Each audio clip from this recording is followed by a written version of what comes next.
Ассалаумағалейкум, құрметті көрермендер. Армысыздар, ардақты ағайын, тікелей эфирде қоғамдық талқылау бағдарламасы.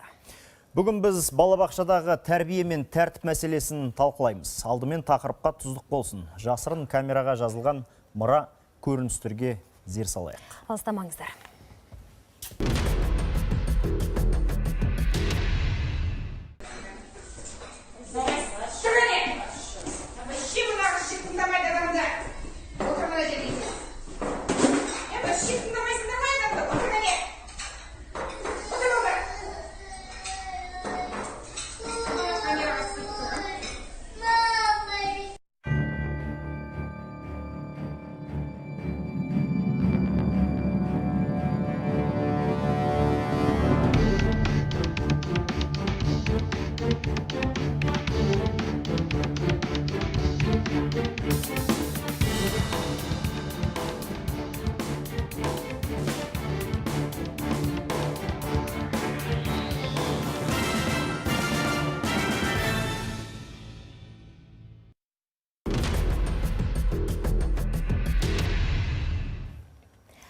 Міне қымбатты көрермендер, құрметті студиямыздағы сарапшылар, өздеріңіз көрген келеңсіз көріністерге кімді кінәлаймыз?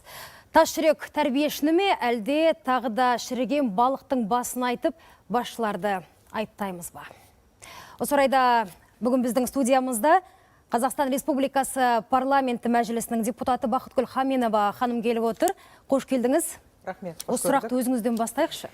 Әрине, кім көрінгеніңде манағы бейнероликтер шынымен де жүрегін езілдіріп, жанын ауыртатын жағдай. Себебі ол ата-ана болсын, басқа болсын, бұл қоғамның бір дертіне айналғандай. Енді бала бауыр етің дегенде басқаны қайдам, енді қазақ қадап айтты. Себебі ол жаныңның бір бөлшегі. Бұл жерде қалай, мінеке тек қана тәрбиешінің кінәсі, немесе тек қана ата-ананың кінәсі, немесе басшының кінәсі де бір адамды кінәлауға болмайды. Бұл айттым ғой, бұл қоғамның дерті расында. Сондықтан да бұл жердегі басты мәселе, енді қазір жан-жақты зерттеп, зерделеп айта жатамыз. Бұл жердегі басты мәселе негізі адам жалпы тәрбие деген отбасынан басталады, қала берді ортасына айналады. Сондықтан да бұл жердегі басты мәселе әрине кішігірім болсын, көп болсын, тәрбиешіні де бұл жерде бір жеке дара тұлға ретінде де оны қарауға болады кінәлілігін. Жақсы. Рахмет. Басқа қонақтарымыз не дейді екен осыған байланысты жаңағы видеоя? Тәрбиешінің тиісінше жаңағы балаға зиян келтіру оның алған білімімен, яғни біліктілігінің сапасында болып тұр. Өйткені баланы басқа да ой санасымен, өзінің бір алғырлығымен алдай алмағандықтан күш жұмсауға алып келеді. Бізде әкімшілік құқық бұзушылық туралы кодексінің 73-те 1-ші бабына сәйкес бұндай азаматшаларды біз әкімшілік жауаптылыққа тартамыз. Кемінде 10 айлық, 15 айлық есеп көрсеткен, қайталанса 25 айлық есеп көрсеткен. Бірақ ол біз жазалау шарасымен оны тәрбие аламыз ба? Менің ойымша тәрбиешілерді арнаулы біліктілікті арттыратын, яғни курстардың көптігінен мемлекет тарапынан арнаулы бюджеттің қаражат бөліп, сол тәрбиешілердің қаншалықты және қанша балаға сәйкес білім сапасын көрсете алатынына айқындауымыз қажет деп ойлаймын. Жақсы. Жорабек Жамалбекұлы, айтыңызшы, енді сіз заңгер ретінде осы күнге дейін біз әлеуметтік желілерден де, мына бұқаралық ақпарат құралдарынан да көріп жүрміз, иә? Күнде емес, енді күнара осындай видеоларды көз көрді. Жауапқа тартылып жатқандары бар ма арасында? Жауапқа тартылып жатыр. Әр облыста кемінде 10-15 жағдай бойынша, осы мен кеше қарап шықтым, статистикалық мәліметтер бойынша әр облыста кемінде 5-6, енді біз ол танылған әлеуметтік желіге шыққан мәселелер ғана, шықпаған ауылдық селолық округтер бар. Олардағы болып жатқан жағдайды біз анықтай алмаймыз. Бала соншалықты барлығын айтып келмейді. Енді ол арнаулы қадағалаушы органдардың да бір мүмкін қажет шығар ол жерде.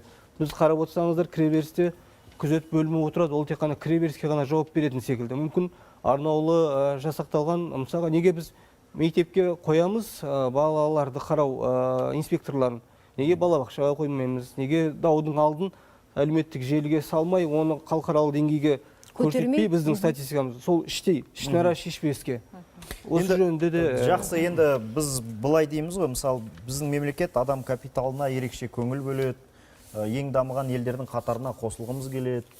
Біздегі мұнай, газ, басқа уран емес, біздің байлығымыз адам дейміз, министрлік деңгейінде, жалпы қоғамда, парламент, үкіметте, президенттік деңгейде көбінесе біз менің бір байқайтыным мектепті, сосын университеттерді талқылаймыз, реформа көп айтамыз, ақша құйылады, неше түрлі программалар жасалады. Бірақ мына балабақша осындай нәрседен тыс қалып жатқан сияқты. Адам капитал деймізде, мысалы, балабақшадағы жалақы деңгейі, о жердегі ахуал, о жерге қандай мамандар келіп жатыр, о жерге адам өз барып жұмыс істегісі келе ме деген мәселеге біз онша көп ойлана бермейтін сияқтымыз. Осыған байланысты жалпы сіз осы балабақшаның айналасында жұмыс істейтін адамдардан сұрап көрейікші, біздің балабақшадағы ахуал қазір қалай, ашығын айтқан кезде? Енді әрине әр саланы бұлай жақсы деп айтуға біз ұмтыламыз, бірақ ішкі шынымен де объективті жағдай қалай? Осы Нұр-Сұлтан қаласындағы мемлекеттік балабақшалардың тарапынан айтатын болсам, жаңа сіз айтқандай, ол жердегі жұмыстарға көп мән бермейді дейтіндей, өзім қайнаған қазанның ішінде жүрміз. Енді оның қиын ғой, адамның таңертең баланы ата-ана қолымызға келіп бергеннен бастап кешкі 6-ға дейінгі осы жанымыз баланың үстінде жүреді деп десем де артық болмас еді. Енді әрбір оқу жылында білім министрлігі тарапынан бізге мақсат міндеттер қояды. Енді биыл айтып өтетін ерекше нәрсе 5 мақсат міндетті қоя отырып, ішіндегі баланың өміріне қауіпсіз орта құруды арнайлап бізге тапсырма қылып жоспарға енді беріп отыр. Соның ішінде айта кететінде жаңа тек қана ұрып-соғу ғана фактісі емес, ол қауіпсіз ортаға. Оның ішінде өрт қауіпсіздігі, бала өмірінің қауіпсіздігі, жаңағыдай сырттан келетін жаңағы келушілерді тіркеу қауіпсіздігі, барлық қауіпсіздікті айтатын болсақ, енді соның ішінде балабақша қызметкерлерінің жүріс-тұрыс әдебіне көп көңіл аударылған. Ол қалай жұмыс істейді? Ол жұмыстар жаңағыдай арнайлау әдістемелік күндер болады. Түсіндіру, тренинг жасау, іс-шаралар арқылы ғой біздегі жұмыстардың барлығы. Енді жаңағыдай келеңсіз оқиғаның алдын ешкімде одан сақтанбаған деп айтады ғой. Бірақ соның ішінде бізде қазір қолға алынып жатқан нәрсе онлайн түрде бақылау жүйесіне көшуде алып жатырмыз. Әрине біз барлық нәрсеге қорықпау керекпіз. Енді балабақшадағы адамдар бұған негізі дайын. Істеуге, орындауға министрліктің тапсырмасы. Енді сізден сұрайықшы, жалпы осы балабақшаның меңгерушісі ретінде Алмагүл Нұрқабылқызы, сіз қалай ойлайсыз? Қандай өзгерістер керек? Жалпы біз қандай бір мемлекеттің, қоғамның назарын қалай бұруымыз керек? Дина Омарова ханым, бүгін бізбен бірге мектепке дейінгі ұйымдар одағының президенті. Қош келдіңіз, сөз өзіңізде. Кешірім сұраймын. Жоқ, енді осы мәселені алатын болсақ, жаңағы көріністі. Ол жерде ең үлкен проблема ол кадрлар мәселесі. Бізде кадрлар жетіспейді, оның дайындығы өте аз. Біз енді балабақша алған кезде оның қай жерде істеп, қандай білім бар екенін білеміз ғой. Бірақ оның жан дүниесін білмейміз. Қазір жекеменшік балабақшалар өте көп. Соған оны қарауға да біздің шамамыз жоқ. Әйтеуір балабақшада істеймін деп келген адамды білімі болса ала береміз. Оларды бірақ сапасын, істеген жаңағы өзінің жұмысын тексеру, бұрын ондай жағдайлар болған. Мысалы, бұрын мен 80 жылдан бастадым, осы балабақшаның меңгерушісі болып жұмыс істедім. Ол Санкт-Петербургда мен балабақшаның меңгерушісі болып істедім. Осы Астанада, Алматыда көп қалаларда істеп келе жатырмын. Бірақ барлық жерде біз сол келген мамандармен сөйлесуіміз керек. Олардың жан дүниесін білуіміз керек. Сөйтіп тексеріп, бір тексерістен өткеннен кейін барып қана оларды қабылдайтынбыз. Қазір ондай мүмкіндік жоқ. Балабақшаларда қазір жалпы мамандар жеткілікті ме осындай? Қазір мамандар жеткіліксіз. Көп балабақшаларда, мысалы, 2 топта бір тәрбиеші отырады. 2 топқа бір тәрбиеші. Иә, ондай жағдайлар да бар. 60 балаға ма? Иә. 60 балаға емес, енді жекеменшік балабақшаларда ондай 60 бала алмаймыз біз енді. Ең көбі сол 15, 16, 18 балаға шейін аламыз. Бір топта, 20 бала дейге. 20 баладай. Ал енді оларға жағдай жасау керек. Олардың жаңағы тәрбиешінің көмекшісін алу керек. Тәрбиешін алу керек. Олардың бәрі... Ал тәрбиешінің қазіргі жалақысы қанша? Әр жерде әр түрлі. Мысалы, мемлекеттік стандартты орташа. Мемлекеттік болса, оларда енді өзінің жаңағы істеген еңбек жылына байланысты, сонысын өзінің еңбегінің категориясына байланысты. Осынша деп қанша деп? Иә, орташа алғанда бір 50 мың болады. 50 мың болады. Бел ортасы 50 мың. Бел ортасы. Болған жоқ па, соңғы өзгертілген толықтырулар бойынша күнделік көрген жылына қарай. Соңғы мамандықтар ғой. Үш санатта. Үш санатта, бірақ оны жекеменшік балабақшаларында, мысалы, оны көп көп қолдана алмаймыз, себебі ондай мүмкіндік жоқ. Ол бір 10 тәрбиеші келіп, соның ішінен іріктейтін біздің жағдайымыз жоқ. Біз анау балабақшаға тәрбиешіні алып, өзіміз тәрбиелейміз. Өзіміз мынандай... Енді 50 мыңға ешкім келе қоймайды ғой. Талас тармас келіп жатқандар шығар, иә? Біреудің баласына жауап беру керек. Ол үлкен жауапкершілік. Бірақ жақсы мамандарға біз оларды қызықтырамыз. Олардың айлығын көбейтіп, сонда балалардың саны көп болғаннан кейін оларды сауықтыру мәселесін, сонысын барып жаңағы балаларға жаңа әдістер қолдану, рахмет, кешіріңіз, енді осы жерде мемлекеттік биліктің өкілінен сұрайықшы, бұны қалай өзгертеміз енді? Заң керек па? Бір мәлімет айтайын, сол сөзге байланысты, бүгінгі таңда республикада жалпы, мен статистикалық мәліметтерді қарап шықсам, 10.100-дің үстінде жалпы мектепке дейінгі даярлайтын орталықтары 10.100. Соның ішінде 6.700 балабақша, 4.200 манағы шағын орталықтар. 6.700-дің 2.800-і мемлекеттік балабақшалар, ал 3.900-і жартысына жуығы мемлекеттік. Жекеменшік, жартысынан жуығы ол мемлекеттік. Бүгінгі таңда мәжіліс қабырғасында педагог мәртебесі туралы елбасының тапсырмасымен арнайы заң жобасы келіп кірді. Қазір 17-ші жұмыс тобы өтіп жатыр. Бүгінгі таңда бірінші оқылымға шығару көзделіп отыр осы қараша айында. Алла қаласа, ендігі бір мәселе, бұл жерде расында мен әріптестерімнің сөзіне толығымен қосыламын. Себебі балабақша бір өгейден туған баладай қалып қойды. Шетте қалып қойды. Манағы жоғары оқу орны дейміз, немесе колледж дейміз, ал балабақша тысқары қалып қойды. Сондықтан да қазір педагог деген атауға барлық тәрбиешілерді кіргізіп жатыр. Бәрі педагог деген атаумен. Олар педагогтар алатын базалық жалақыны көтермелеу мақсаты қаралған оларға. Екінші мәселе, манағы мемлекеттік награда Қазақстан еңбек ері ол да қарастырылған, және олар енді ұлттық біліктілік тестілеуден өтіп жалақысын көтере алады. Категорияға байланысты төленеді оларға жалақы. Бұрын 42 күн демалатын болса, еңбек демалысы, енді 56 күн демалады. Соны мұғалімдер сияқты ғой? Иә. Тап-таза педагогтармен бірдей солармен бірдей бұл қашан болады енді? Құдай қаласа, енді қараша айының аяғы бірінші оқылым шығады. Бірақ мен әріптесім толық сөзіне биылға. 2020-ның бірінші қаңтарынан бастап президент жолдауына сәйкес барлық жалақылар теңестіріледі. Онда жаңағы тәрбиешілердің жағдайы көтеріледі. Мысалы, 50 мың алған адамдар қанша алады енді? Енді ол манағы базалық жағдайына байланысты, және біліктілігін көтеруіне байланысты. Әрине. Екі есе өсетінде болады? Иә, екі есе өсетінде. Енді бір мәселе көтергім келеді, әріптесім сөзіне толығымен қосылам. Жарайды, біз оны материалдық жағын көсірейік. Жарайды, біз оның жағдайын жасайық. Бірақ оны тұлға ретінде біз қалыптастырып жатырмыз ба? Шынымен де қазір педагогтарды дайындайтын оқу орындары оған дайын ба? Педагогтар болуға кімдер келіп жатыр? Әңгіме содан басталу керек, сайып келгенде. Біз қазір себебін емес, салдарын айтып отырмыз біз қазір.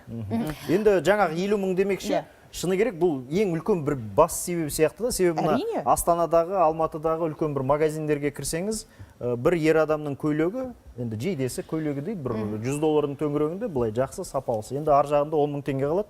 Ол тәрбиеші ондай ақша қандай мотивациямен жұмыс істейді деген сұрақ туады. Иә, енді тағы қандай өзгеріс керек деп ойлайсыз? Осы орайда бір ремарка болсын. Қымбатты көрермендер, шынымен де бұл өзекті тақырыпты, мына балабақшалар тақырыбын ғылым министрлігінің өкілінен сұрамақ ниетте болып, осы студияға шақырған болатымыз. Объективті себептермен ол кісілер бүгін студиямызға келе алмады. Дегенмен де жақын арада міндетті түрде тікелей байланысқа шығатын болады. Сол кезде біз көкейімізде қордаланып қалған мәселелерді, сауалдарды дәл сол кісілердің өздеріне қоятын боламыз.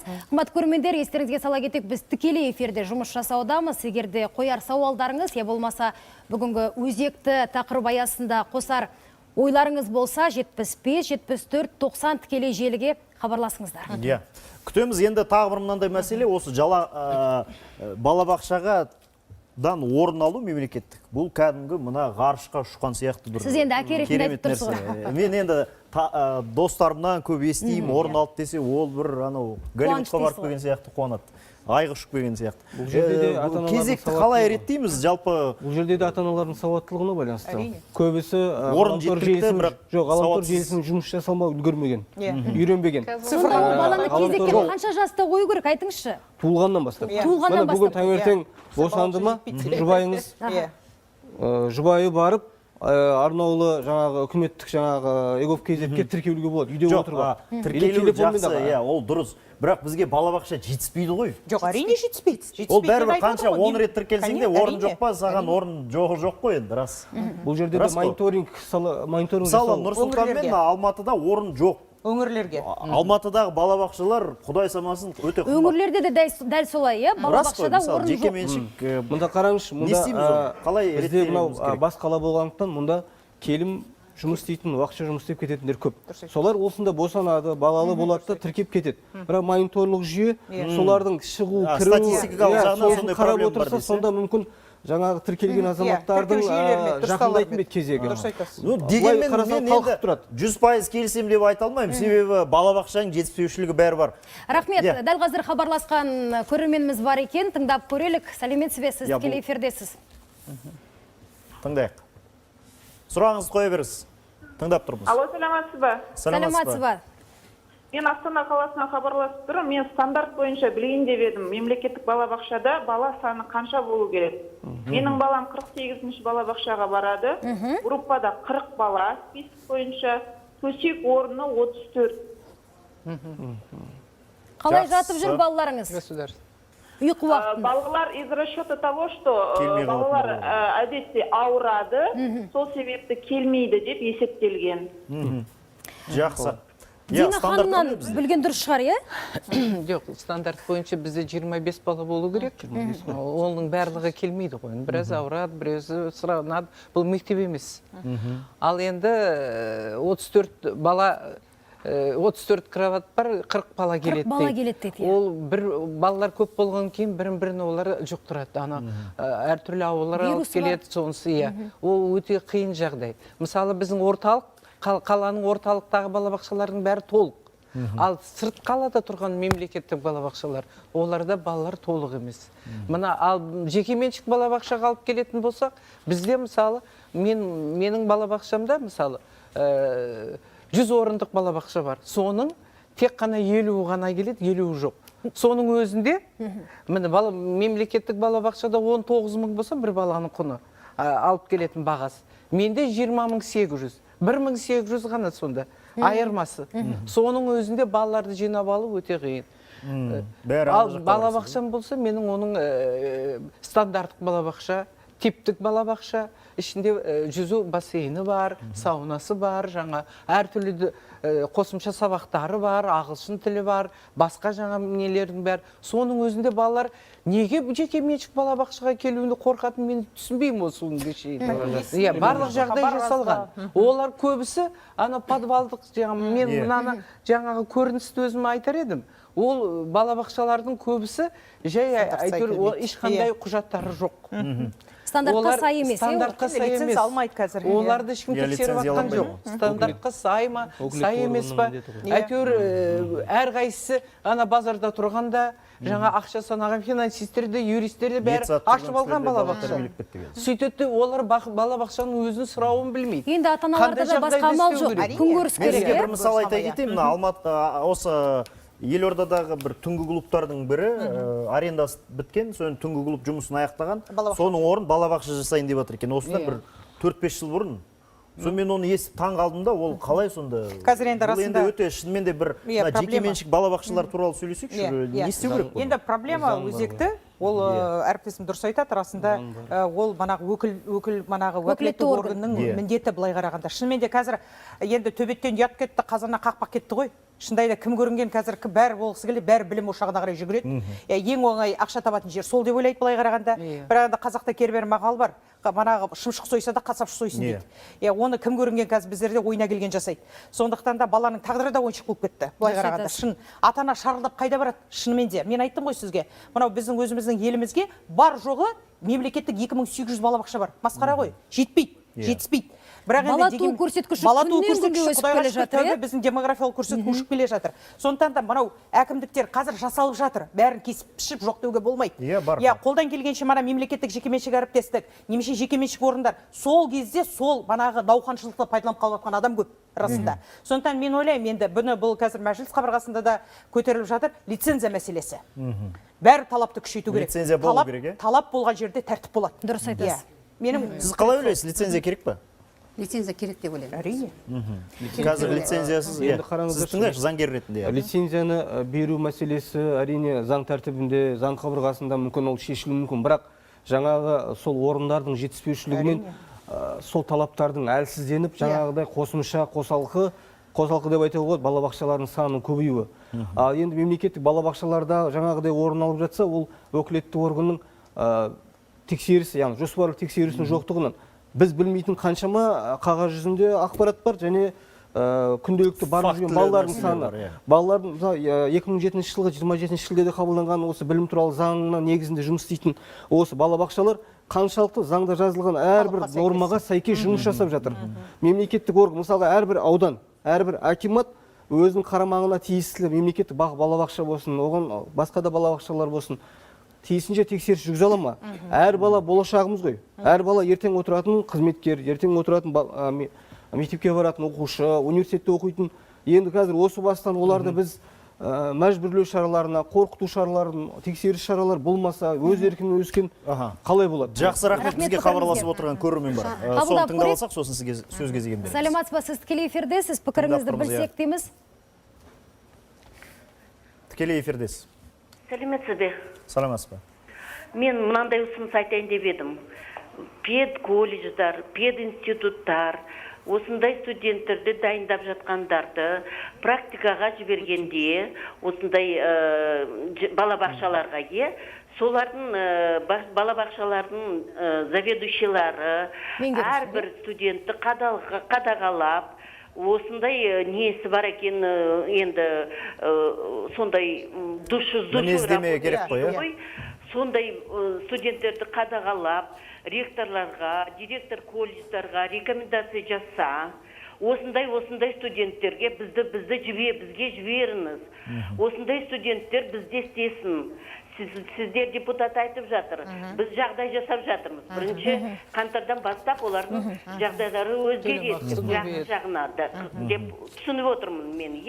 Енді сонда осы студенттер сондай жерге барып, сол рекомендацияны алып, заведующилардан, и сол балабақшаларға қалса, сол балабақшада істесе, арғарай, сондай менің ұсыным бар. Жақсы. Сіз қай қаладан хабарласып тұрсыз? Және өзіңізді? Алматыдан, иә? Көп рахмет пікіріңізге. Меніңше Алмагүл ханым дәл осы ұсынысты қолдап отырған сияқты. Қалай ойлайсыз? Осы кісінің берген сұрағына қарай жауап беретін болсам, бізді Астана қаласында білім басқармасының қолдауымен, ұйымдастыруымен жәрмеңке өтеді жылына.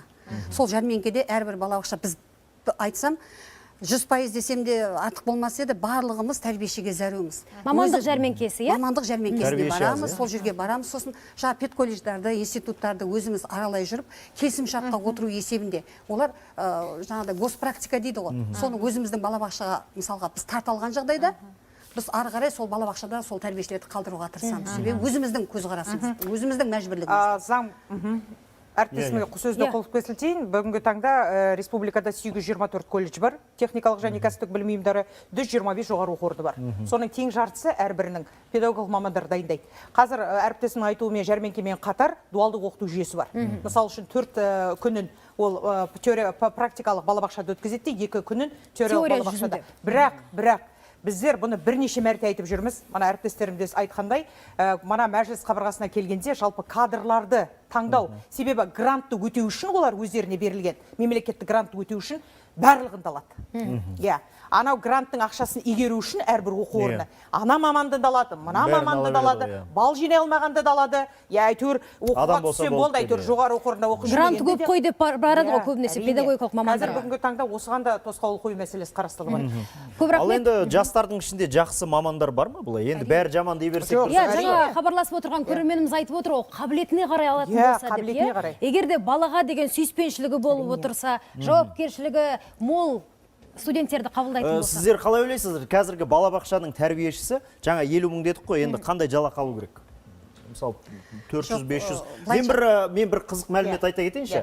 Мына қазір мына технология дамып жатыр ғой. Көптеген мысалы бухгалтер, тіпті текст жазатын, сценарий жазатын жазушылардың өзі келешекте болмайды дейді. Себебі жасанды зейін бәрін жоқ қылады дейді.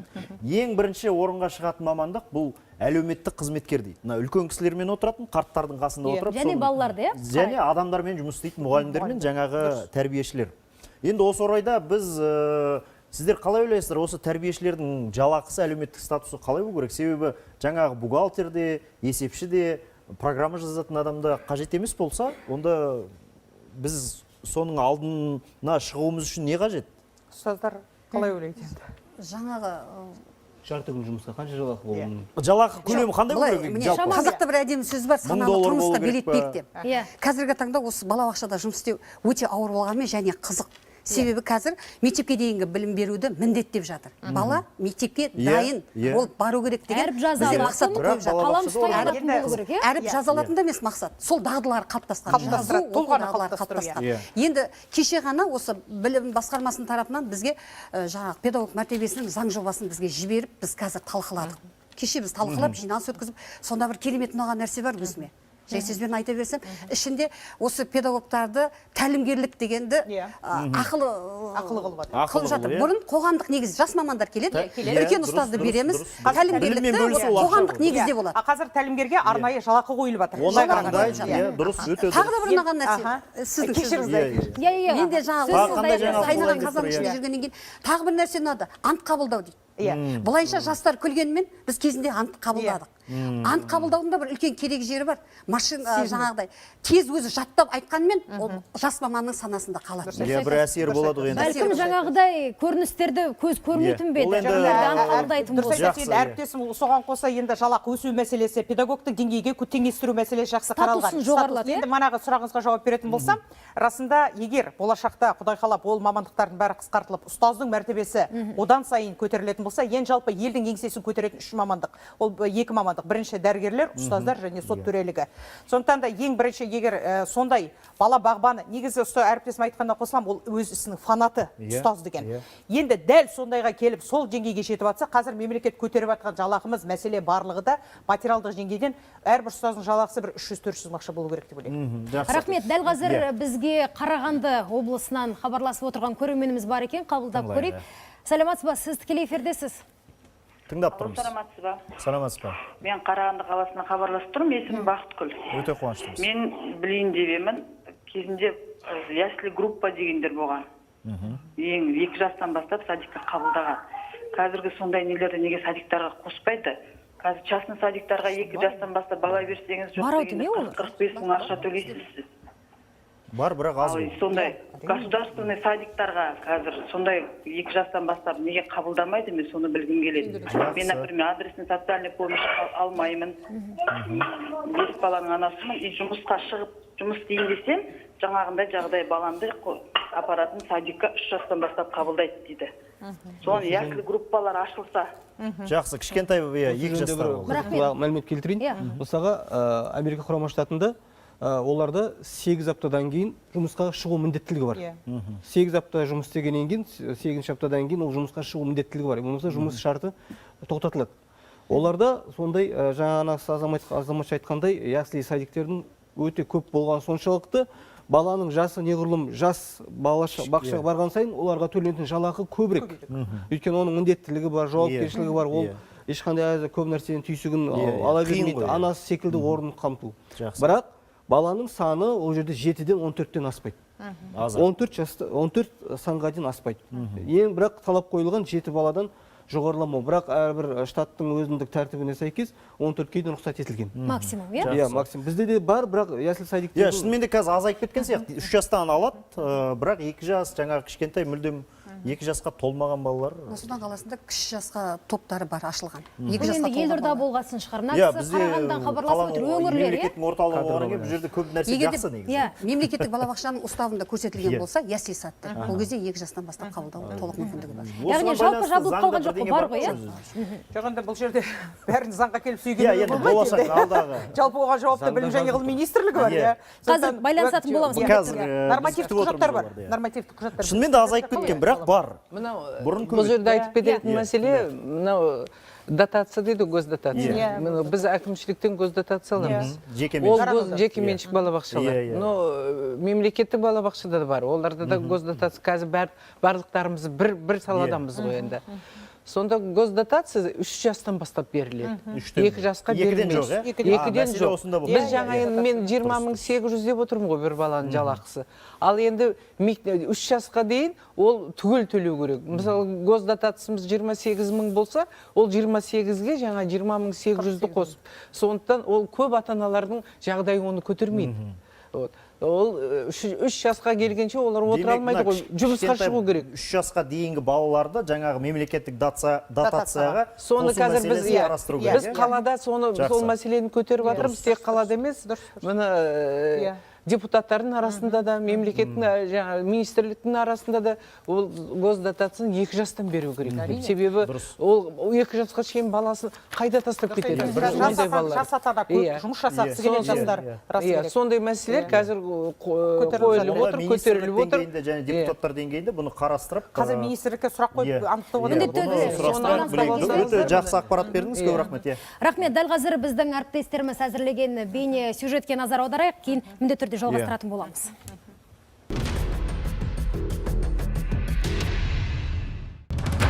Біз балабақшада тәртіп мықты, талап күшті дейміз, бірақ бүгінгі мен жасаған эксперимент бұл ойымның барлығын жоққа шығарды. Телефонымды қолыма алып Елордадағы балабақшаларды аралауға кірістім. Қараңыз, мына балабақшаның ішіне еш кедергісіз қалай кіріп кеткенімді өзім де аңғармай қалдым. Привет. А где Апайка? Апайка сейчас придет, она куда-то ушел. Куда-то ушла? Да, у нас еще есть Апайка. Да, вот в школу. Вот столько, а все? Где они все? Один там, один ушел. Апайка вас оставила, да? Да. Балалыйдың ұрлық жатпас, бүлдіршіндер өтірік айтпайды ғой, бірақ сонда да тәрбиешінің бар жоғын өз көзімен көрмекке өзге бөлмелерді аралап көрдім. Жоқ, балақайлар 3 саусағын көрсетіп осынша апайымыз бар деген еді, бірін таппадым. 3 қабатты ғимаратта аяғымды алшаң басып, еш саспастан ары қарай кезіп кеттім. Қарасам бір бұрышта күзетші отыр. Мен күткен кімсің, не істеп жүрсің, не іздедің деген сұрақтың бірі қойылмады. Келесі балабақшаға келіп едім, мұнда да. Кімге не үшін келгенімді сұрамастан есікті аша салды. Ішке кірсем, терезенің алдында балалардың аты жөні жазылған журнал айқара ашық жатыр екен. Бір бүлдіршіннің есімін есіме сақтап алдым. Осылай деді де тәрбиеші ішке кіріп кетті. Бірнеше минуттардан кейін кішкентай қыз шықты. Как дела? Где твои одежды? Бүлдіршін мені танымайды, бірақ апайы бара ғой дегенге маған еріп жүре берді. Тут вообще дали мой шкаф. Это не твой шкаф? Нет. Где твой шкаф? Это мой шкаф, мы его создали. Осылай кішкентай қызбен әңгіме жалғаса берді. Киімін жинап, соңымнан еріп кетуге дайын. Мені бірінші рет көріп тұрған тәрбиеші де еш күдіктенбеді. Ал мен болсам бүлдіршінге біраздан кейін өзіңнің анаң келіп алып кетеді. Танымайтын бөтен адамға сенбе, ешкімге ерме деп ескертуімді айттым да шығып кеттім. Біраз жүріп шаһардың өзге шетіндегі тағы бір балабақшаға келдім. Мұнда да оп-оңай кірдім де еркін аралауға кірістім.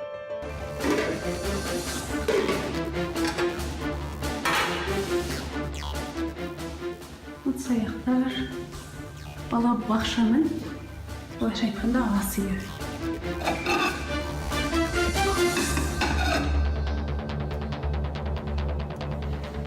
Бір таңғаларлығы бөлмеде ешқандай адам жоқ, және есіктің аузы барлығы ашық жатыр. Ешқай жерде камера бақылау жоқ. Балаларға арналған ыдыс-аяқ, ішетін ас, мұның барлығы алдымда тұр. Отырып тамақтанып алсаң да өзіңмен алып кетсең де аңғарып жатқан ешкім жоқ. Бұл балабақшалардың барлығын мен бір күнде қолыма камера алып аралап шықтым. Содан кейін менің орнымда бөгде біреу болмасын деп тіледім. Тіледім де қолыма түсірген бейне жазбаны алып парламентке беттедім. Видеоны көріп депутат Әбдіманап Бектұрғанов басын шайқады. Бұл мәселе шынында да жаңамен көргеннен кейін бұлай ойланып, жұмыстарына қарнымыз тоймай отыр. Неге дейсіз ба? Анау жаңағы тамақ істейтін жерге дейін барып жатыр. Ол жерде не болады? Егер екінші жағынан бір адам алып кетіп жатса да бала ғой, баланың аты. Біріншіден балабақшаларда қазір жалақы төмен болғаннан кейін, мен көшедегі адам деп айта алмаймын енді. Келген адам бәрі жұмысқа да береді, тәрбиеші. Келгеніне қуанады. Говорят о том, что там с системой безопасности вообще не все в порядке. Бұл ол жердегі қауіпсіздіктің ескерілмегені. Тексеру керек, басшысын жауапкершілікке тарту керек. Тәрбиеші сізді бірінші рет көріп тұр. Кім екеніңізді сұрау керек еді. Мысалы, мен өз басым ешқашан балабақшадан күзетші көрген емеспін. Сіз кедергісіз кіріп кеттіңіз? Кедергісіз кірдім. 5-6 балабақшаға бардым.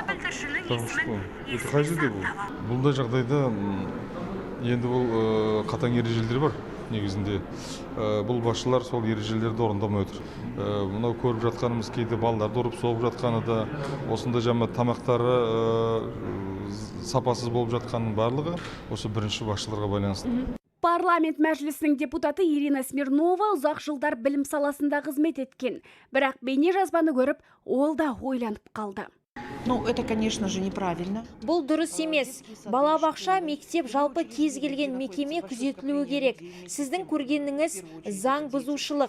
Балабақша басшылығы бұл үшін жауапқа тартылуы керек. Сіз көрсеткен видеода балалар тәрбиеші жоқ деп тұр. Бала ешқашан қараусыз қалмауы керек. Білім беру мекемесінің басшысының функционалдық міндеттерінде оның баланың өмірі мен денсаулығы үшін тікелей жауап беретіні жазылған. Мәселесі. Бұл деген бір масқара ғой, шынымен де қауіпсіздік мәселесі қайда? Біз кез келген министрлікке кірсеңіз де, кез келген әкімдікке кірсеңіз де, бәрінде жасақ тұрады. Енді біз үлкен ересек адамдарды қорғап тұрмыз да, әрқайсысы солар сенімді отырған балабақшаны қорғамаймыз. Содан кейін әрбір ата-ана таңертең баласын ойланбастан кіргізіп жібереді ғой. Әрбір балабақшаны сол келісімге отыратын жаңа мемлекеттік күзет басқармалары бар ғой. Оның да қаншалықты лицензиялысы заңды. Балабақшаға бейімделген күзет басқармаларын неге біз оңтайламасқа? Арнаулы. Бала ғой, бала деген еріп кете береді. Өте дұрыс. Осы мәселені көтеруіміз керек. Елбасымыз тұңғыш президент Нұрсұлтан Әбішұлы өздеріңізге мәлім қазан айында жолдаған жолдауында айтылды. Барлық балабақша бейне камераларымен жабдықталсын, жасақталсын. Сондай қауіпсіздік мәселесі күшейтілсін деді. Бүгінгі таңда мына министрлікпен қатар бұған да қосымша қаражаттар қарастырылып жатыр, бірақ оны жедел қарау керек. Өкіл әрбір жергілікті өңірдің басшысы жедел қарау керек. Ол балабақшаның ол өзінің манағы қаражаты ол барлық қауіпсіздікті жасауға жетпейді, расында. Ол өзін өзі ақтай алмай жатыр қазір балабақша. Мен мынандай нәрсе айтқым келеді да, мысалы жаңағы бірінші видеода да, екінші видеода да енді Құдай өзі сақтасын, бір жаман нәрсе болып қалса, онда біз балабақшаның қызметкерлерін кінәлаймыз. Баланың қасында болған жоқ, күзет болған жоқ, қайда қарап отыр деп. Бірақ оған олар кінәлі емес. Себебі бұны қалай өзгертеміз енді? Олардан да жаңағы 2300-ге жекеменшік жарайды. Енді олар өздері табыс тауып отқаннан кейін қойып алар. Өйткені ол жерде жекеменшіктің өзі системасы, механизмі жеңілірек. 2800 мемлекеттік. Ал мемлекеттікке ол стандарт. Осы жерде Жадыра Қуандықова есімді біздің Нұрсұлтан қаласы нөмірі 75-ші мемлекеттік балабақшасының тәрбиешісі келіп отыр екен. Қош келдіңіз. Айтыңызшы, сіздің балабақшада осындай міне видеода көрген жағдайлар болады ма осындай? Жалпы ешкімнің рұқсатын алмай кіріп кетуге болады ма балабақшаға? Біздің балабақшаға келер болсақ, біздің балабақшада бұндай жағдайлар орын алған емес, және бізде екі жақта да жаңағы күзетші отырады. Күзетші келген кеткен ата-аналардың бәрін танып. Енді күзетшінің отырғанын көрдік жаңағы бейнеден де. Олар да жауапкершілікке тарту керек шығар, осы орайда? Әрине, енді және ол тәрбиешіге де байланысты. Тәрбиеші міндетті түрде бөтен адам келді ма, ол кісіден сұрау керек. Бізге балалар басқа кісі келген кезде міндетті түрде қазір телефон бар. Хабарласамыз, міне осындай кісі келіп тұр сіздің қызыңызға немесе балаңызға. Беруге рұқсат па деп. Содан кейін барып, ол баланы үйіне жібереміз. Бала оны танып тұрған жағдайда да біз міндетті түрде телефон арқылы хабарласып, ата-анасынан рұқсатын аламыз. Рахмет, енді шынымен де бала мәселесі өте өзекті, сіз тыңдасақ. Қазіргі бүгінгі таңда айтылып жатқан осы бала мәселесіне байланысты жаңа көтеріліп жатқан бөлім-бөліммен көтерілді ғой, мен солардың біріншісінен бастап тоқталып өтейін. Бірінші мәселе мысалға бізде жаңа неге сюжетке байланысты болды, жасырын камераға түсірген. Мен осы орайда айтқым келеді, жоғарғы жаққа болсын, жаңағы білім басқармаларына, министрлікке де біздің материалдық жағынан, барлық жағынан біз енді көтермелейміз деп жатырмыз. Өте тамаша, мен оған қуаныштымын.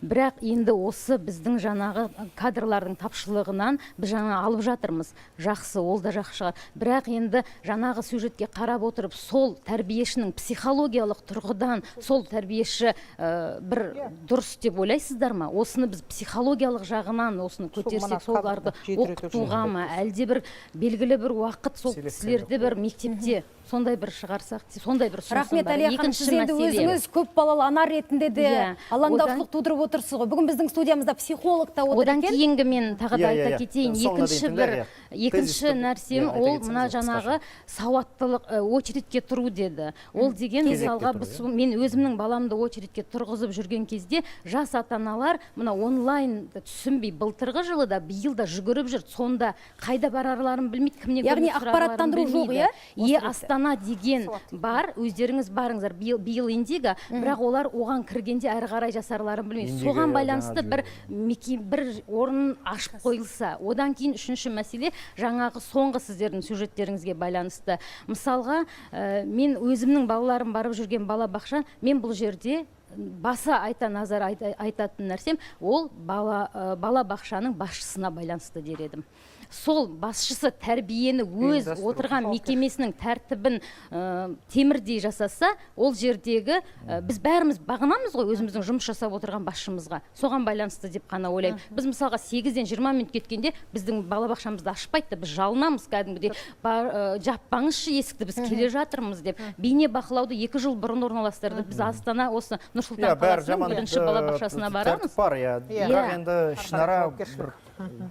Талап пен тәртіпке екі тарапта бағыну керек қой, себебі осы басшысына, себебі ол басшысы мені білім басқармасына бағынады. Білім басқармасы министрліктен алады. Министрлікке мына үкімет қалаулары түсіріліп отыр. Ол кісілер үкіметке жолдайды. Олар елбасына өзі бір рахмет, Әлия ханым. Бізде білім және ғылым министрлігі мектепке дейінгі және орта білім комитетінің сарапшысы Манап Аңдыбаева тікелей байланысты екен. Бағанағы министрліктің өкілі қосылады, бізбен байланысқа шығады деген сәтке де келіп жеттік. Енді тыңдап көрейік, е? Тікелей эфирде сіз құрметті министрліктің өкілі, мынандай сауал, қазіргі уақытта балабақшаларды біз мемлекет тарапынан сіздер қалай жетілдіріп жатсыздар?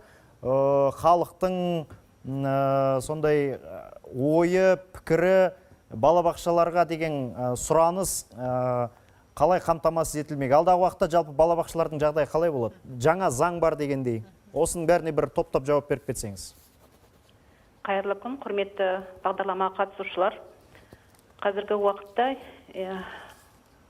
мемлекеттің саясаты халықтың мектепке дейінгі ұйымдарға сұранысын қанағаттандыруға бағытталған.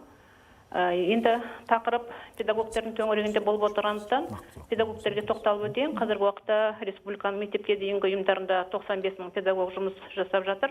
Олардың соңғы мәліметтер бойынша 70%-ның мектепке дейінгі мамандық бойынша арнайы білімі бар. Сонымен қатар мектепке дейінгі ұйымдарда мамандардың жетіспеушілігіне байланысты педагогикалық білімі бар мамандарда жұмыс атқарады. Жалпы мектепке дейінгі ұйымдарға мамандар тарту бойынша министрлік бірнеше іс-шаралар қарастырып жұмыс жүргізіп жатыр. Соның ішінде біріншіден мамандар негізінде біздің республикамызда 36 колледж бен 37 жоғары оқу орындарында мамандар даярлау іске асырылады. Және жыл сайын осы мамандық бойынша мемлекеттік тапсырыс артып отыр. Және мектепке дейінгі ұйымдардың педагогтердің біліктілігін арттыру үшін жыл сайын 7600 педагог өрлеу біліктілікті арттыру курстарынан өтеді. Педагогтердің санатын арттыру бағытында педагогикалық қызметкерлерді аттестаттау ережелеріне барлық тәрбиешілерді, педагогикалық білімі бар барлық тәрбиешілерді аттестаттаудан өткізу туралы норма енгізілді.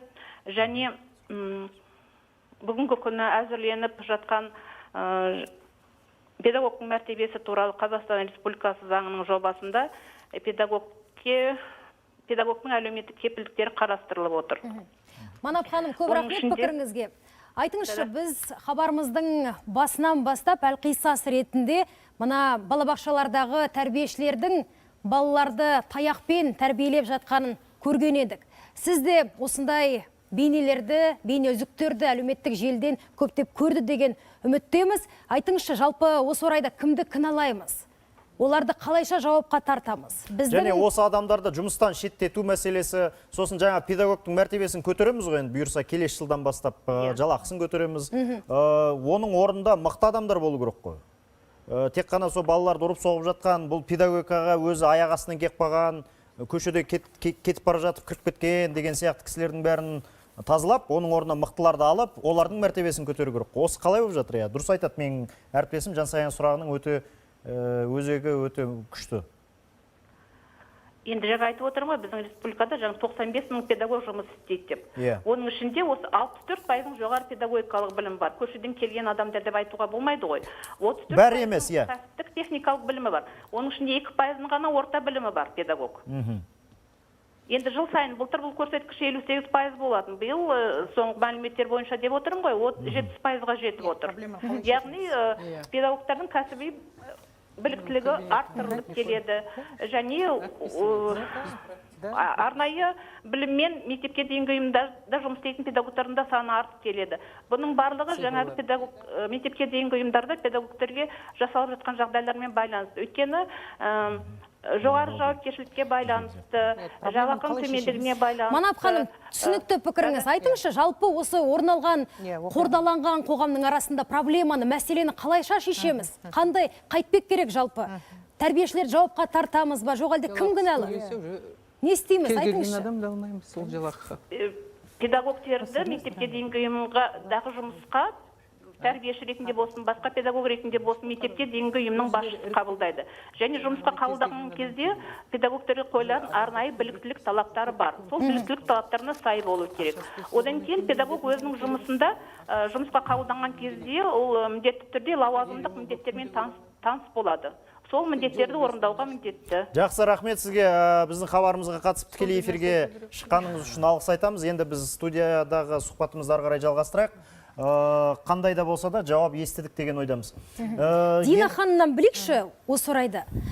Мына енді жоғарыда көрген эксперимент бар, одан кейін оның алдында көрген бейне үзіктер бар. Қайтпек керек қазір. Оны жөндеу үшін, жаңа енді айтып отыр ғой бізде депутат ханым. Оны жөндеу үшін жаңағыдай төлем ақысын көбейтсе, біз кез келген адамды қабылдай алмаймыз. Ол жерге адамдардың жаңа специалистерді көбейе бастайды. Соның ішінен іріктеп аламыз. Солармен жұмыс жүргіземіз, сөйлесеміз, алдын ала әңгімелесеміз. Өзінің қандай қабілеті бар, балаларды қалай біледі, қалай жұмыс істейді, жұмыстың қысқаша айтып береді, өзінің мақсатын айтады. Сонысын бар баламыз. Қазір ондай мүмкіндік жоқ бізде. Келген жаңа дұрыс айтасыз. Келген адамды аламыз да отырғыза береміз. Өздеріңіз ойлаңызшы біздің уақытта. Құрметті сарапшылар, сіздер мынандай пікірге қалай қарайсыздар? Қазір бүкіл дүниеде Американың өзі таңдайын ашып, аузын ашып, көзін жұмып, Финляндияның жүйесіне өте риза да, мысалы білім саласында.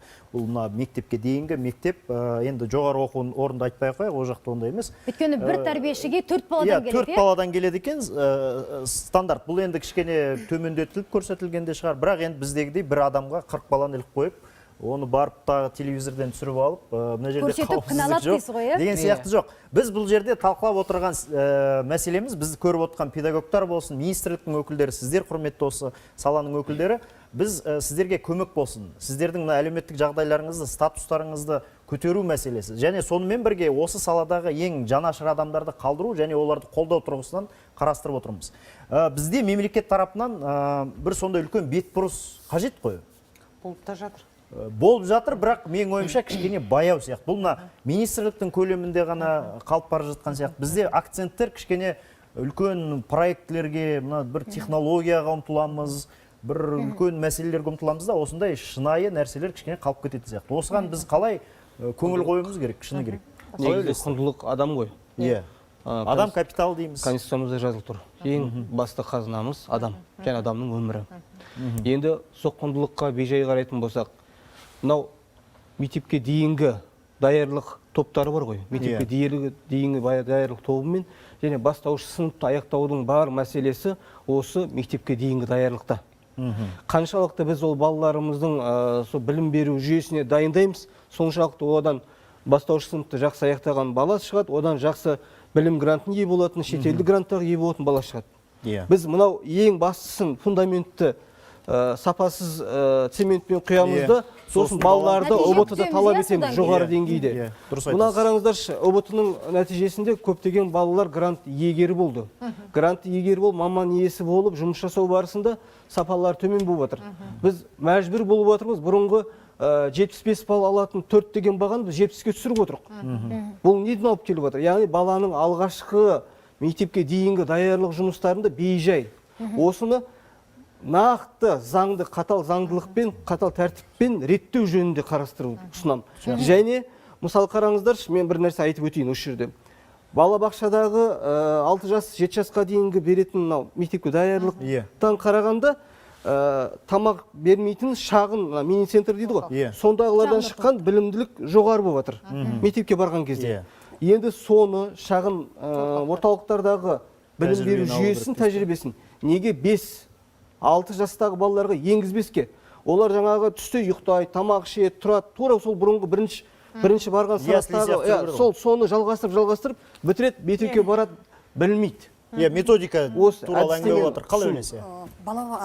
Мектепте даярлық сыныбы, балабақшада даярлық тобы. Бағдарлама екеуінде де бірдей. Педагогтар екеуінде де бірдей. Сіздің жаңағы мектептегі шағын орталықтарға білім беру деңгейі жоғары дегеніңізді қай статистикаға жүйені айтып тұрғаныңызды білген жоқпын. Дегенмен де бағдарлама екеуінде бірдей программа дейді ғой. Ал біздегі ерекшелік сол оқу қызметімен қоса ұйықтауы кешке дейінгі болатын әрекет қана. Бұл сайып келгенде тұлғаны қалыптастыру. Әрпесін толық қосылам, ана шағын орталықтар бізде 4.000-нің үстінде, балабақшалар 6.000-нің үстінде, мысал үшін. Сондықтан бұл жерде баланы әлден-ақ біздер мана өгеттемей, жауапкершілікке дайындау. Сөзіңіз аузыңызда енді біз тұлға деп отырмыз ғой. Сөзіңіз аузыңызда тұлға деп отырмыз. Адамзат баласы жалпы тұлға ретінде қалыптасқанда тәрбиенің 85%-ін 5 жасқа дейін алады екен. Осы төңіректе біз енді үлкендердің мәселесін көтеріп жатырмыз. Әлгі 5-6 жастағы кішкентай баланың психологиялық сана сезімі не болып жатыр? Осы орайда біздің студиямызда психолог бар екен. Сөз кезегі өзіңізде. Айгүл Рахметова ханым. Рахмет. Жаңа мен осы жерде әріптестерім де отыр екен. Мен өзімде ақылды бала деген орталығым бар, 4 жылдан асты. Жаңа айтып отыр ғой, шынымен балабақшаларға, ұстаздарға біз өте көмек беріп отырмыз. Bir жағынан өзім сол орталықтан, отбасы және балалар психологтан болғандықтан, жаңа әр бала ескертуде жақтыра бермейді ғой. Сондықтан жаңа мен ойымша баланың агрессиясын жаңағы өсірмеу үшін, баланы ойымдатпау үшін, баламен мен ойымша тәрбиеші жаңа баланың бүгінгі сенің көңілің күйің болмай отыр, неліктен саған бүгін мүмкін сенің бүгін бір жерің ауырып отырған шығар, болмаса сенің қандай да бір үйден келгенде көңіл күйі болмас, соған баламен тәрбиеші қарым-қатынас жасау керек деп ойлаймын. Сөйлесу керек, е? Сөйлесу керек арқылы. Көптеген мысалға жаңа айтып жатыр, мен ешқандай тәрбиешіге не қоймаймын, өйткені көбіне отбасынан бала отбасынан басталады дейді. Ата-ананың бұл жерде көптеген біздің ата-ананың тәрбиесі көп керек. Жақсы рахмет. Енді біздің уақытымыз өте тығыз болуына байланысты біз тағы да бір бейнематериалға кезек берейік, сосын сарапшыларымызды, студия қонақтарын әңгімеге тағы да жалпы біздің әріптестеріміз қоғамда қала тұрғындарынан жалпы балабақшадағы тәрбиешілердің балабақшадағы қызметке көңіліңіз толады ма деген сауал қойған еді, назар аударайық. Сондай сауалдың жауабын тыңдап көрейік.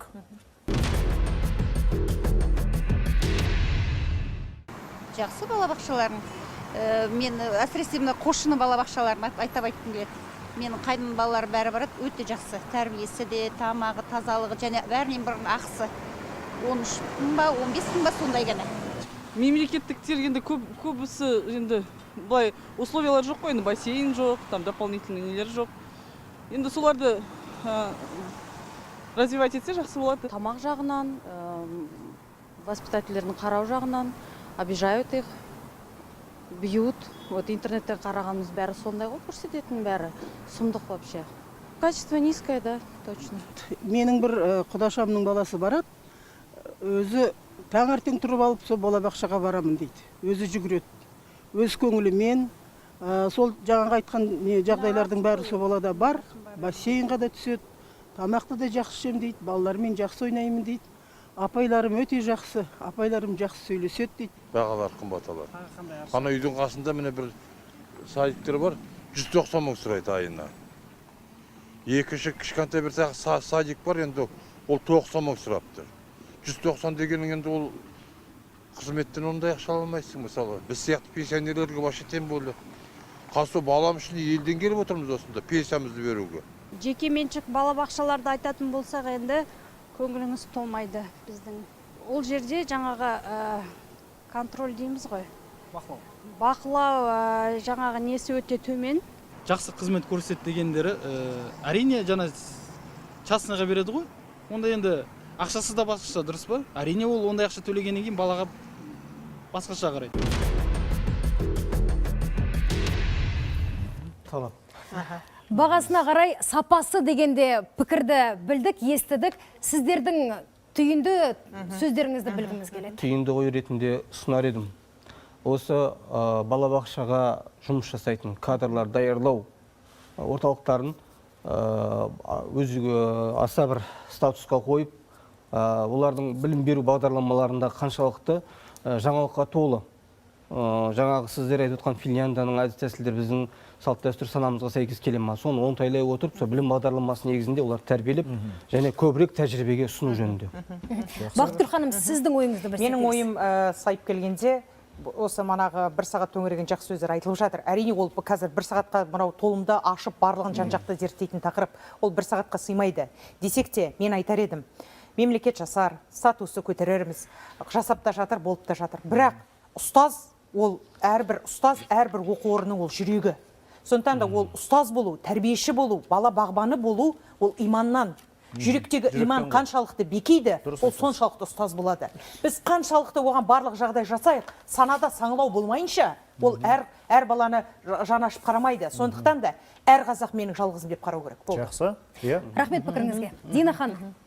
Енді мынау балабақшалар мәселесін көтеріп атқандарыңызға мен үлкен рахметімді айтамын. Жаңа айттыңыздар ғой, бізде көбісі сол мектептерге, колледждерге, жоғары оқу білім орындарына көбірек көңіл бөлінеді, мына балабақша ол жарайды, ол кішкентай балалардың жұмысы аз деп мен өзім жолдасым сөйтіп айтатын. Сен не істейсің осы балабақша? Таңертең кетесің, кешке келесің. Соларға тамақ беріп бірге жатып ұйықтайтын шығарсың деп. Ұйықтауды ол жерде бас бұруға уақыт жоқ. Себебі, мына кіргеннен ол үлкен жауапкершілік. Әр балаға басыңмен жауап бересің. Солардың жүрісі, тұрысы, ұйқысы, тамағы, білімі, соның бәрі біздің мойнымызда. Міне сол мәселелерін бәрін көтеріп атқандарыңызға мен үлкен рахметімді айтамын. Ал енді бұдан да үлкен де стол болса, отырыс болса, ол кезде жекелеп тұрып әр мәселені жеке талдау керек. Сонда ғана біздің балабақшаларымыздың жағдайы да, балалардың жағдайы да, біздің әлеуметтің жағдайы да жөнделеді. Жақсы, сіз тыңдайық. Бірінші кезекте ата-ананың бір ғана сауалына жауап берсем, электронды Индиго сайтына тіркелуді ата-аналар білмеген жағдайда әрбір мемлекеттік балабақшаның сәрсенбі күні таңертеңнен кешке дейін сізді қабылдап барлығын жасап береді. Енді бүгінгі бағдарламаға келгенде әрине біз қазір бәрі ашықтық қоғам деп жатырмыз. Барлығы электронды жүйеде жаңағы Facebook сайты, WhatsApp сайты арқылы барлығы ашық болып жатыр ғой. Дегенмен де мына нәрсеге үйреніп қалыптым, келе жатқанда әрине қорықтым. Қазір кез келген осындай жаңа баланы ұрып соғу фактісі әрине бізден көре береді. Бірақ бізден көре береді. Біз не жауап беремін? Мен тек кінәлілікті ғана қазір біз басымызда өткізіп жатырмыз педагогтар. Енді сіздердің айтып жатқан сөздеріңіз, әсіресе сіздердің екі жүргізушінің, ал кінәлігім, кінәлі тек қана педагог па? Сіздің де әріптесінің де айтқан көңіліме қонып жатыр. Педагог па? Ал әлде жасалып жатқан жағдай қаншалықты? Бәрі ұйымдастыруға байланысты. Дегенде сол мәселелер енді. Жүйені жетілдіру керек. Жаңа педагог мәртебесі туралы заң қабылданып іске асқан жағдайда осы мәселелердің бәрі жойылады деп ойлаймын. Себебі біздер білім беру мекемелері не тәрбиеші мәжбүр болу керек. Ал біз қазіргі таңда біз тәрбиешілер келмейді. Біз тәрбиешіге мәжбүр отырмыз. Тәрбиеші бізге мәжбүр болғандай да осы мәселелер бәрі отыр. Пікірлеріңізге көп рахмет, қымбатты студиямызға келіп уақыттарыңызды бөлген сарапшылар, сіздерге көптен көп алғысымызды білдіреміз. Шынымен де өте көп деген ой айтылды. Дегенмен де барлығына бірде күйе жақпаймыз. Жақсы, озық үлгідегі балабақшалар да жоқ емес. Олардан тәрбиелі, тәртіпті балаларымыз да шығып жатыр. Рахмет, құрметті сарапшылар және студия қонақтары. Бүгін өте өзекті мәселе қаралды. Себебі бұл ұрпақтың тәрбиесі, жаңағы адам капиталы, ел боламыз десек, бесігімізді түсуіміз керек. Және ең бастысы осы біздің педагогтарға, осы балалармен жұмыс істеп, өзің балаңға қарау қиын, ал өзгенің баласын бағып қағу деген одан да қиын. Сондықтан сіздерге алғыс айтамыз. Жұмыстарыңыз табысты болсын. Енді тек қана мәселе осыны өте жақсы деңгейге жеткізу. Шетелдің ең озық үлгілерін әкеліп, бала тәрбиесін ең жоғары деңгейге көтеру. Осы мәселені көтеріп, осы мәселенің нәтижесін көрейік және бала тәрбиесінің ноқтасын мықты ұстауды бүгіннен бастайық. Көп рахмет. Рахмет сізге. Табысты болайық.